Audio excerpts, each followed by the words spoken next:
Ina, nakulbahan lang juga niya. Loko sabot sa mga ibato. Wala ko yung na-feel, pero pag itong mag-open na ang door, ito, ano ko nakulbahan?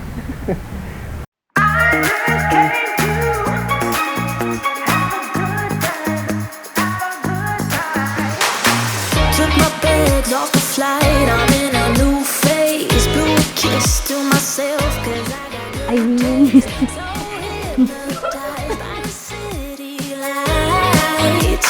Lights. asa ba mo first nagkaila? Formal kayo. Sa ano, Holy Cross of Davao College Incorporated. Kulbaan ka yan? Libre? Cause I'm ready to go.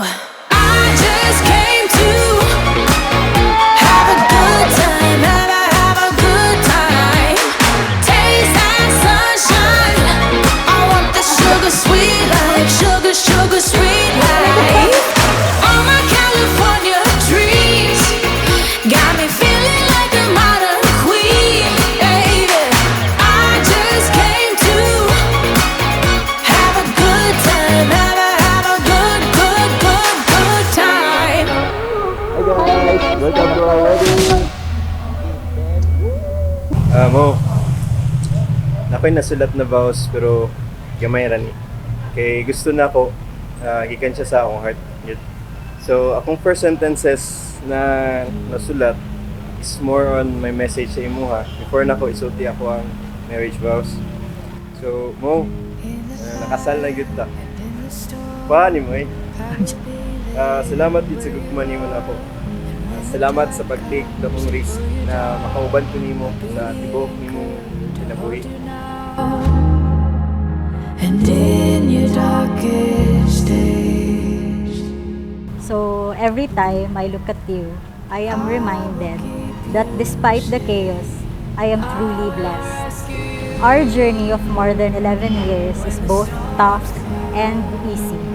And even in those days of absence, I am certain in my heart that there will never be another because it has always been you. When there's nowhere you can run, when you can't move, there's nothing you can do. I will rescue. And ang ako lang ma-offer na vow, dili siya daghan. Kanang gusto na ako i-commit akong kaugalingon na mahalon ka unconditionally. Ikaw ug atong mga anak, kay gusto makagdagig ka anak. So mahalon ta ka, mahalon na ako ang atong mga anak na ihatag na ko tanan ako makaya sa imuha, sa ilaha na maski unsa pa man ang may tabo kung naata sa worst na situation, dili ko mobiya, commit gid na ko ang gugma sa imuha kanang ikaw ang akong piliun kada adlaw sa una pa hangtod karon sa umaabot.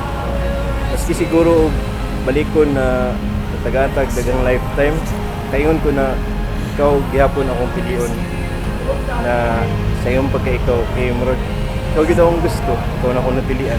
Dugay lang ta nag-decide na mag-uban pero deep inside sa akong heart gusto kay ta na makauban hantod sa kantod. Sa imo na ako iyatag tanan. So, I love you unconditionally.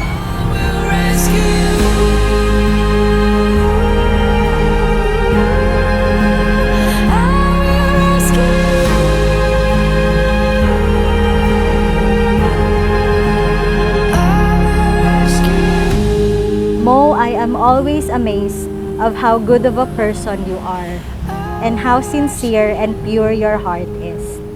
As we embark in this new chapter, good luck and God bless you. When the storms come, I'll rescue you. When the waves come, I will rescue you.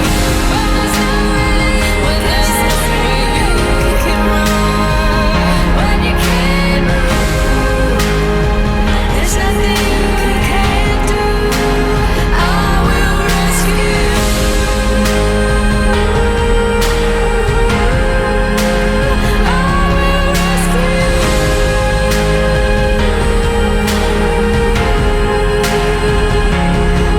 just want you to know that from this day on, you will always have my support. And I will always be rooting for you. And from this day on, you will always be my priority. Love you.